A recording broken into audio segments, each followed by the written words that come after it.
दोस्तों, वीडियो शुरू करने से पहले आइए जानते हैं राजकिरण के प्रारंभिक जीवन के बारे में। 19 जून 1949 को राजकिरण मेहतानी का जन्म बॉम्बे में हुआ था। सिंधी परिवार में जन्मे राजकिरण के दो और भाई थे, गोविंद मेहतानी और अजीत मेहतानी। राजकिरण को बचपन से ही फिल्मों में आने का शौक था। राजकिरण को 26 साल की उम्र में ही कॉलेज के दिनों में ही निर्देशक B.R. इशारा ने अपनी फिल्म कागज की नाव में राजकिरण से डेब्यू करवाया था। हर जन्म में हमारा मिलन। इस फिल्म में उनकी हीरोइन थी सारिका, जो कमल हासन की पूर्व पत्नी और श्रुति हासन की मां है। मैं तुम्हें देवता मानूं। दोस्तों, ये फिल्म अभिनेत्री सारिका का भी डेब्यू था।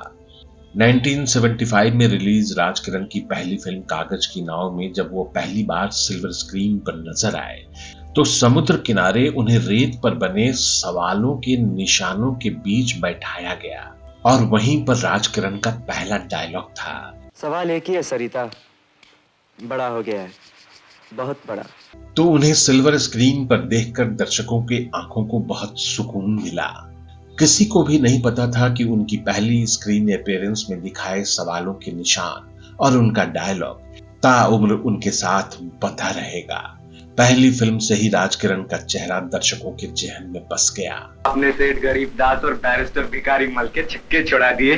फिल्म कागज की नाव के बाद राजकिरण की अगली फिल्म थी किस्सा कुर्सी का। लेकिन याद रखो, तुम्हारी काउंसिल आखिरी अदालत नहीं है, आखिरी अदालत जनता की है। 1977 में सोशल पॉलिटिकल सटायर पर बनी फिल्म काफी विवादों में रही। फिल्म में इंदिरा गांधी और उनके बेटे संजय गांधी का जमकर मजाक उड़ाया गया था। तुम कब तक इस तरह हवा के साथ बहती रहोगी, निरुद्देश भटकती रहोगी। जिससे सत्ता में चल रही कांग्रेस की पार्टी ने फिल्म पर बैन लगा दिया। देश में इमरजेंसी लगने के बाद इस फिल्म की सारी प्रिंट और मास्टर प्रिंट को सेंसर बोर्ड के दफ्तर में जब्त कर लिया गया था। तूने अंधेरे देखे इसे छीन ली नैनों की। उसके बाद अभिनेता राजकिरण नजर आए फिल्म शिक्षा में। साल 1980 राजकिरण के करियर का एक सुनहरा दौर लेकर आया, क्योंकि इस साल उनकी पूरी 8 फिल्में रिलीज हुई। उन फिल्मों में बंबई का महाराजा, मान अभिमान, मनोकामना, नजराना प्यार का, पतिता, साजन मेरे मैं साजन की और ये कैसा इंसाफ, ये सारी फिल्में 1980 में ही रिलीज हुई। साल 1980 में ही राजकिरण एक ब्लॉकबस्टर फिल्म में नजर आए। फिल्म का नाम था कर्ज। हम लोग केस जीत गए कामनी।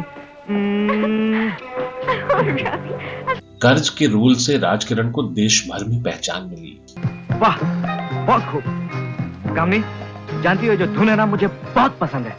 दोस्तों, साल 1982 में महेश भट्ट निर्देशित फिल्म रिलीज हुई अर्थ, जो कहा जाता है कि महेश भट्ट और परवीन बॉबी के अफेयर पर बनी एक सेमी ऑटोबायोग्राफिकल फिल्म है। फासला इतना क्यों है? अभिनेता राजकिरण प्रकाश झा के directorial debut film hip hip hurray में फुटबॉल कोच की भूमिका निभाकर और दीप्ति नवल के साथ बेहतरीन केमिस्ट्री दिखाकर राजकिरण ने एक बार फिर अपने अभिनय का नमूना पेश किया। हाथ बढ़ा है जिंदगी, आंख मिला के।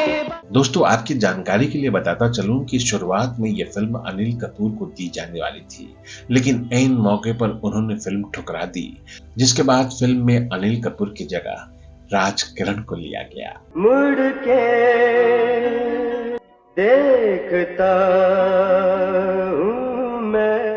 राजकिरण अपनी तरह के इकलौते एक्टर थे जिन्होंने सुपरहिट फिल्मों में लीड रोल के साथ साथ सपोर्टिंग रोल भी करना शुरू कर दिया था। इन मनों में ये क्या छुपा है, सितारे जैसा।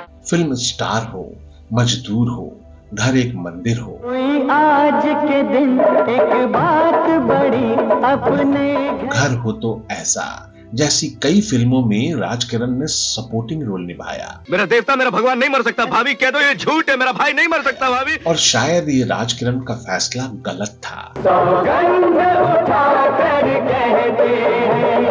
क्योंकि 80 के दशक के मिड में राज किरण को लीड रोल मिलने ही लगभग बंद हो गए। उन्हें ज्यादातर फिल्मों में सिर्फ साइड रोल ही दिए जाने लगे। उस समय के संडे मैगजीन में इंटरव्यू में कहा था कि मैं फिल्मों में कुछ बेहतरीन करूंगा या फिर फिल्म इंडस्ट्री ही छोड़ दूंगा, लेकिन राज किरण से ऐसा हो न सका। समय के साथ साइड रोल करते हुए राज किरण की पहचान मिटने लगी। जिन्हें पहले फिल्मों में हैंडसम कोमल स्वभाव वाले हीरो के रोल मिलते थे, अब राज किरण के पास 80 के दशक में ही हीरो के भाई, दोस्त या विलन के ही रोल बच गए थे उनके लिए।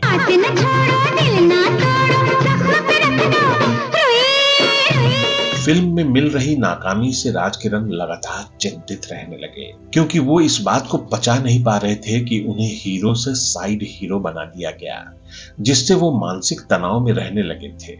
90 के दशक के आखिर में अखबार में छपी एक खबर ने हर किसी को चौंका दिया। खबर थी राज किरण ने बेंगलोर के व्हाइटफील्ड के एक आश्रम में चोरी छिपे घुसने की कोशिश की थी, जिसके चलते उन्हें बेंगलोर के सेंट्रल जेल में 1 महीने तक बंद रखा गया था। जब 1 महीने के बाद राज किरण के पिता को इस बात की खबर मिली तो उन्होंने जाकर राज को बेल दिलवाई। जेल से निकलने के बाद एक खबर बाहर आई कि कुछ महीने पहले उनकी पत्नी रूपा ने उन्हें छोड़ दिया था। इस सदमे में वो बॉम्बे छोड़कर बेंगलोर के आश्रम में रहना चाहते थे, लेकिन जब उन्होंने गैर कानूनी तरीके से दीवार फांदकर आश्रम में घुसने की कोशिश की तो वो पकड़े गए। उसी आश्रम के गार्ड्स ने उन्हें पुलिस के हवाले किया था। दोस्तों, साल 1997 में राज किरण ने सेलिब्रिटीज मैगजीन को दिए एक इंटरव्यू में मदद की गुहार लगाई थी। मुझे जिंदा रहने के लिए मदद की जरूरत है। जब राज किरण को पूरी तरीके से फिल्मों और टीवी में काम मिलना बंद हो गया तो राज किरण अब गरीबी का सामना करने लगे। जब कोई रास्ता नहीं मिला तो राज किरण ने काम की तलाश में अमेरिका जाकर बस गए। कुछ साल उन्होंने वहीं गुजारे, लेकिन बेंगलुरु के आश्रम वाले कांड में कोर्ट में केस चलने की वजह से उन्हें वहां नौकरी से निकाल दिया गया। जब अमेरिका में गुजारा करना मुश्किल हुआ तो राज किरण दोबारा भारत लौट आए। सिनेब्लिटीज को एक इंटरव्यू में उन्होंने कहा था कि वो अमेरिका में मामूली काम करते थे और वो बेहद खुश थे। साल 1997 को दिए इस इंटरव्यू के बाद राज किरण पूरी तरह से गुमनामी में रहने लगे। कह सकते हैं ये राज किरण का अंतिम इंटरव्यू था। बहुत तलाश के बाद जब राज किरण का कोई पता नहीं मिला तो कुछ लोगों ने ये मान लिया कि राज किरण अब जिंदा नहीं है, लेकिन उन्हें तलाश करने वालों ने कभी हार नहीं मानी। कुछ साल बाद जब राज किरण पूरी तरह गुमनाम हो गए तो उनकी हिप हिप हो रही फिल्म प्रेम जाल घर हो तो ऐसा फिल्म की को स्टार दीप्ति नवल ने अपने फेसबुक पोस्ट के जरिए उनकी तलाश शुरू की। दीप्ति नवल ने अपने उस पोस्ट में लिखा था कि अपने फिल्म वर्ल्ड के एक दोस्त की तलाश कर रही हूँ, उसका नाम राज किरण है, हमारे पास उसकी कोई खबर नहीं है।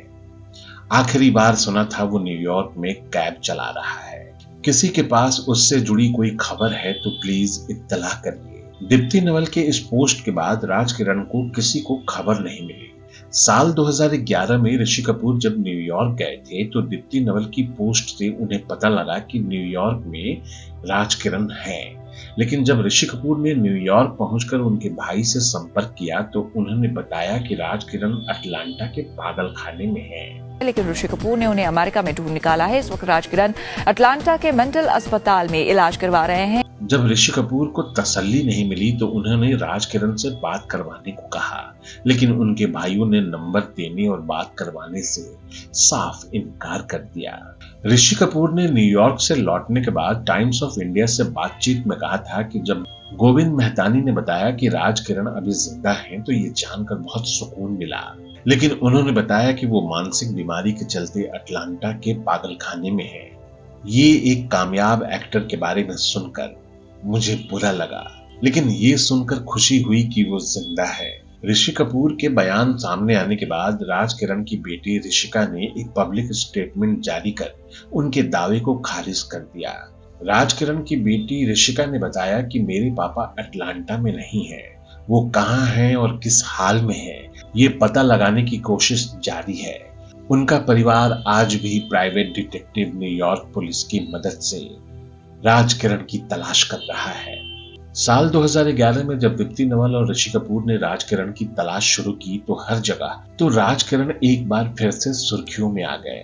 इसी बीच एक दिन ऋषि कपूर के पास राज किरण के बड़े भाई का कॉल आया और उस कॉल में ऋषि कपूर को एक तरीके से धमकाने की कोशिश की गई कि राज किरण और उनके पारिवारिक मामले से वो दूर ही रहे।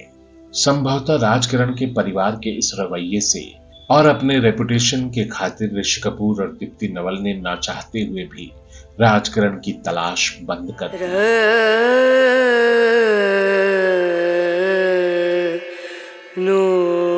1997 से आज तक 27 साल बीत गए, लेकिन राज किरण कहाँ हैं, किस हाल में हैं, जिंदा हैं भी या नहीं, इस बात की किसी को खबर नहीं। उनके इंतजार के सालों बाद उनकी पत्नी रूपा मेहतानी दूसरी शादी कर चुकी हैं। प्यार का रिश्ता है जन्म का। कहा जाता है कि हर सवाल का जवाब है। राज किरण के इस सवाल का कहीं न कहीं कोई न कोई जवाब तो जरूर होगा।